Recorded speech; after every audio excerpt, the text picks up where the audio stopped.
Oi pessoal, seja bem-vindo! Gente, hoje eu vim falar um pouquinho aqui da minha monografia.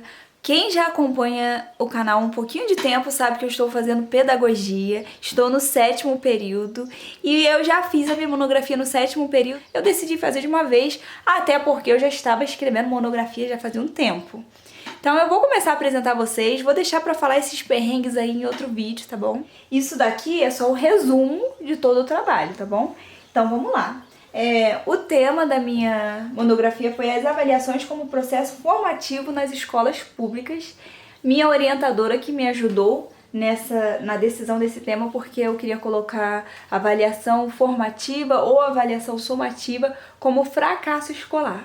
Só que aí, como já tem muita gente questionando muita coisa, eu decidi trazer a importância da avaliação formativa ao invés de só questionar a somativa, apesar do meu trabalho fazer sim um questionamento à avaliação somativa. Os objetivos foram pautados a partir do objetivo geral, que tem a ver com os principais instrumentos avaliativos das escolas, do sistema brasileiro de educação, e também os impactos que esses instrumentos trazem para a vida do aluno. E a partir desses objetivos foram traçados objetivos específicos, que foram apresentar os instrumentos avaliativos utilizados nas escolas e também discorrer sobre a importância da avaliação formativa para a aprendizagem e futuramente para a vida do aluno, não só como aluno, mas também como cidadão, como ser humano. Referencial teórico utilizado, então eu coloquei Caldeira, 2000, que é a avaliação e o processo de ensino-aprendizagem, Freitas, 2003, avaliação educacional, caminhando na contramão, Lucchesi, avaliação da aprendizagem escolar, estudos e proposições, e por fim Macedo, avaliação na educação. A justificativa da escolha do tema foi a mudança na compreensão sobre avaliar. E aqui eu coloquei mudança entre aspas, porque na verdade não foi apenas uma mudança, mas foi uma ampliação da visão que eu tive sobre avaliar. Porque na minha infância eu tive muita dificuldade com questões de provas. E aí eu citei um pouco sobre a minha história de vida, que eu sou filha de pais semi-analfabetos. Meu pai só estudou até a 3ª série, minha mãe estudou até a 4ª ou 5ª. E assim, foi um lugar muito escasso de informação no sentido esperado pela escola, sabe? Porque a escola, ela não é um ambiente neutro, ela já espera uma bagagem da gente que vá de encontro com o que ela vai passar ali. Então eu não tinha tanta informação, eu chorava muito para ir à escola porque eu não estava acostumada com aquele lugar. E meus pais não tinham muita informação em relação à escola, em relação aos conteúdos para me passar. Então essa foi uma das justificativas, a ampliação. Eu até coloquei aqui entre aspas mudança, porque foi no sentido de ampliar a minha visão. E aí a metodologia utilizada nesse trabalho foi a pesquisa qualitativa, com estudos de caso e entrevistas. Eu fiz entrevista com 2 professoras, uma que dá aula no 3º ano e também ela dá aula na educação infantil, e uma professora ela dá aula no 4º ano. Essa professora do 3º ano, ela tem uma bagagem de 10 anos de caminhada, ela é mais nova, ela tem 33 anos, e assim, ela tem uma visão um pouco mais aberta. Ela estuda, ela continua a sua formação, ela fez psicopedagogia, e ela continua buscando se desenvolver. A outra professora também, só que ela é um pouco mais velha, então a gente vai ver nas respostas que ela tem a visão um pouco mais, não vou dizer tradicional, mais neutra, talvez, em relação à avaliação. E aqui começa o primeiro capítulo, os tipos de avaliações presentes no sistema educacional brasileiro. E aí eu citei que existem vários tipos de avaliação. Avaliação do currículo, avaliação do ensino, avaliação da aprendizagem. O meu trabalho especificamente está direcionado para a avaliação da aprendizagem, ok? E aí temos a avaliação diagnóstica, que é uma avaliação utilizada geralmente no início do ano ou no início de períodos, para a pessoa conseguir perceber em qual momento da avaliação o aluno está. Teve até uma citação que a gente teve, porque aqui na minha cidade, o que aconteceu, gente? Teve muitas barreiras no início do ano passado, muitas inundações e muitos documentos foram perdidos, porque a cidade toda ficou devastada. E o que acontece? Como o meu foco foi nas escolas públicas e nas pessoas que estão ali presentes, né, no ambiente público, o que acontece? Eu citei aqui casos de famílias que já viviam em escassez, esses pais perderam os documentos, eles não sabiam nem em qual lugar da aprendizagem o filho estava, não sabia nem qual ano muitas vezes. Pode parecer uma realidade distante, mas está muito mais próximo do que a gente imagina. E eu citei que essa avaliação geralmente é feita no início do ano, no início de algum período, mas nada impede do professor utilizá-la também no meio do ano, por exemplo, para perceber a bagagem que o aluno conseguiu desenvolver através das suas práticas, né? Porque a gente vai entendendo que a aprendizagem do aluno não depende apenas dele, mas depende de todo um contexto, depende das práticas pedagógicas. Então existe um ambiente por trás da aprendizagem. Depois eu citei a avaliação somativa, que essa daqui é principalmente relacionada às provas, testes, trabalhos. E a minha crítica, como eu disse, é relacionada à avaliação somativa, porque a avaliação somativa geralmente ela tem um caráter exclusivo, porque quem não tem o esperado pela escola, não tem a bagagem esperada pela escola, quem não frequenta museus, quem não frequenta teatros ou outros pontos turísticos, que não tem o valor cultural esperado pela escola, geralmente ele não vai ir bem, porque a escola não é um ambiente neutro, e não só no sentido de ter várias culturas entrelaçadas, mas porque ela já espera do aluno algo. E geralmente esse esperado condiz mais com as classes média em diante, entendeu? Então o que acontece? O pobre, o que tem mais dificuldade, não vai conseguir estar ali tirando notas boas. Ele vai sempre estar à margens. Claro que há exceções, mas não vai ser o padrão, entendeu? Então essa foi uma das críticas. E um dos maiores índices de evasão da criança querer parar de estudar ou do adolescente querer parar de estudar é porque ele começa a questionar se a escola realmente foi feita para ele, já que nada condiz com a realidade dele. Então ele acaba se sentindo excluído, tirando notas ruins, a escola começa a desprezá-lo de alguma forma e ele às vezes prefere sair e começar a trabalhar do que se formar. E por fim, a avaliação formativa, que tem um caráter, né, como o nome já diz, de formar não só o aluno como aluno de um contexto escolar, mas o aluno como cidadão. E aí ela valoriza a bagagem que o aluno traz. Como pessoa,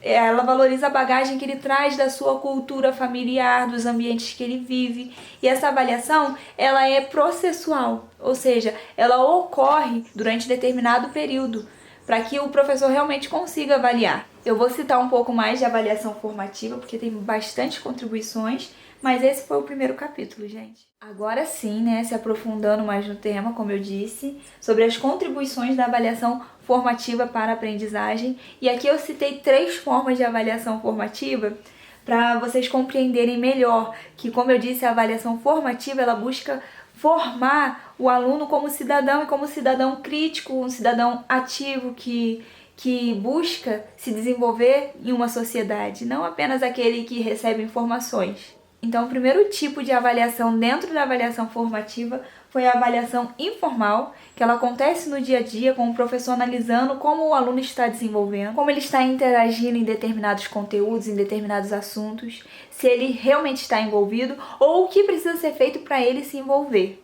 A avaliação por colegas, e isso aqui eu citei uma coisa que aconteceu bastante comigo no meu ensino fundamental, de ter alguns trabalhos que o professor ele pedia pra gente estudar determinados temas e depois a gente apresentava para a turma. A turma era dividida em grupos e a gente apresentava para a turma e a turma nos avaliava. É muito interessante porque o aluno acaba saindo daquele papel, como eu disse, como o Freire também citou, de apenas receber informação.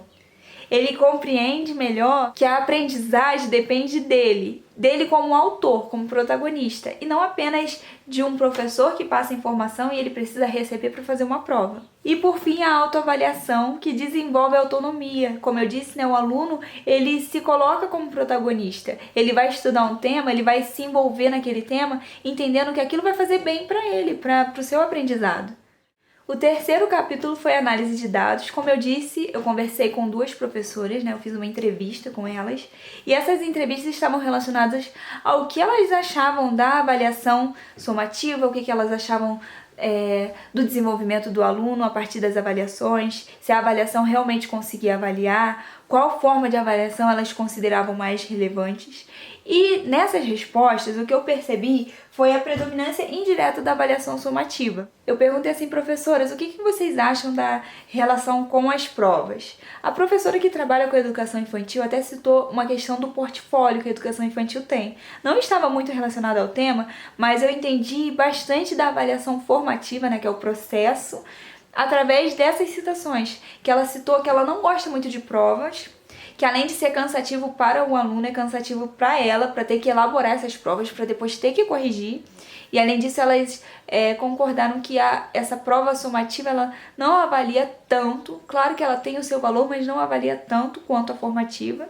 E a professora que trabalha com educação infantil citou os portfólios no sentido de dizer que os portfólios, né, que é uma pasta cheia de informação do aluno durante o bimestre, ela disse que consegue ver o desenvolvimento do aluno, por exemplo, no primeiro desenho. No segundo desenho ele já está fazendo diferente, no terceiro ele já está aperfeiçoando e por assim vai. Eu também fiz uma pergunta relacionada à autonomia do professor em relação à BNCC ou outras diretrizes, como o currículo da escola, por exemplo. Se o professor sentia que ele perdia a autonomia ou se ele achava que estava tudo bem.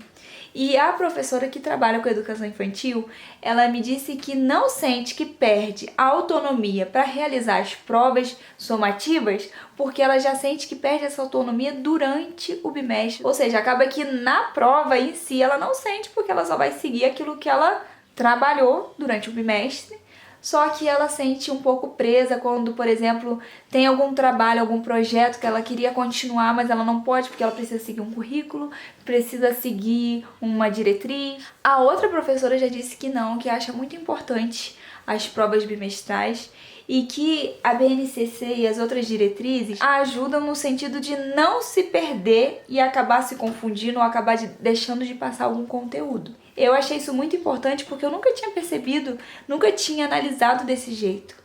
Que o currículo, muitas vezes, ou a BNCC, ajuda o professor, de certa forma, a não se perder durante o ano letivo. E, por fim, ambas citaram a importância de avaliar o processo, ao invés de avaliar apenas numa prova, avaliar o aluno apenas num trabalho, num teste. E eu fiz uma pergunta relacionada assim, professor, e quando um aluno vai mal na prova, o que é feito? E aí ambas disseram que tentam analisar como o aluno estava indo durante o bimestre, ou seja, avaliação formativa. E se o aluno estava indo bem, foi só uma questão da prova, ele vai ter uma chance mais pautada nisso também, né? E se o aluno já estava indo mal, em questão às vezes comportamental mesmo, elas buscam conversar com os pais para entender. E uma professora citou uma frase que eu achei muito interessante, que ela disse que educar é um ato de amor. Tem alguns autores que dizem isso também. E por fim, nas considerações, eu coloquei aqui que é preciso romper os paradigmas, comprometimento, reflexão e prática.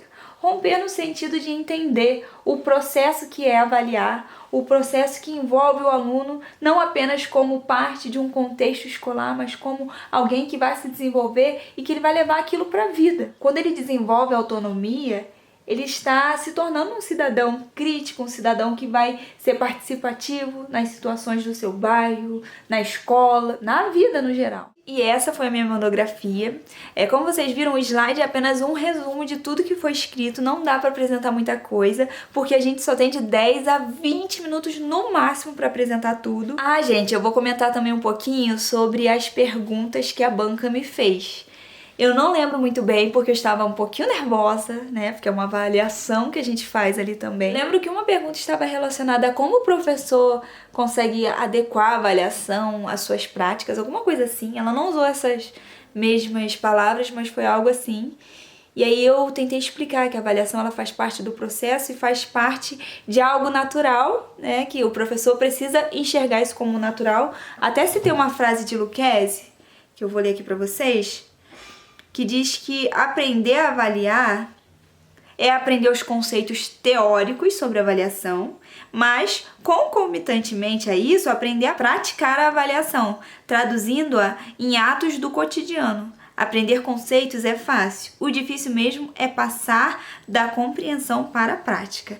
E aí eu tentei responder, gente, eu até pedi pra ela me refazer a pergunta porque eu não tinha entendido o sentido de avaliação, mas depois eu entendi que ela não estava falando de uma prova em si, mas no avaliar o dia a dia, no avaliar o processo, avaliar do professor compreender o avaliar.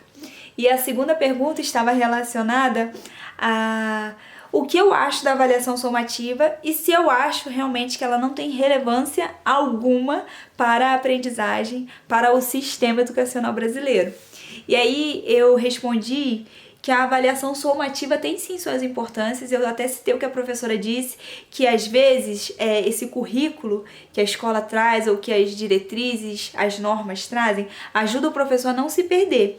E a avaliação somativa ela tem importância quando o professor entende que ela não tem o caráter classificatório. Ela serve como um referencial para que o professor compreenda em qual momento da aprendizagem o aluno está, naquilo que ele precisa melhorar e naquilo que o professor também precisa ajustar suas práticas para que o aluno consiga aprender. E foi isso, gente, deu certo, é um tema que eu gosto bastante e, pra glória de Deus, tirei nota 10. Eu fiz até uns agradecimentos aqui, que eu agradeci a Jesus, que eu tenho Jesus como um dos principais educadores, como referência de educador para mim. E ele também avaliava as pessoas, mas ele avaliava no sentido de buscar desenvolvê-las, né? Não no sentido de dar nota. Eu acho que essa é a importância da avaliação. Eu agradeci a meus pais, aos professores e aos amigos e coloquei aqui uma frase de Coríntios, como citado também pela professora: façam tudo com amor, que é 1 Coríntios 16:14. Espero que vocês tenham gostado. Me digam aqui embaixo o que vocês acharam, tá bom? Gaguejei um pouco? Aqui eu gaguejei, imagina lá, gente. Fiquei nervosa. Mas é isso aí, gente. Passa. Graças a Deus, passa. Fiquem com Deus. Beijos. Tchau, tchau.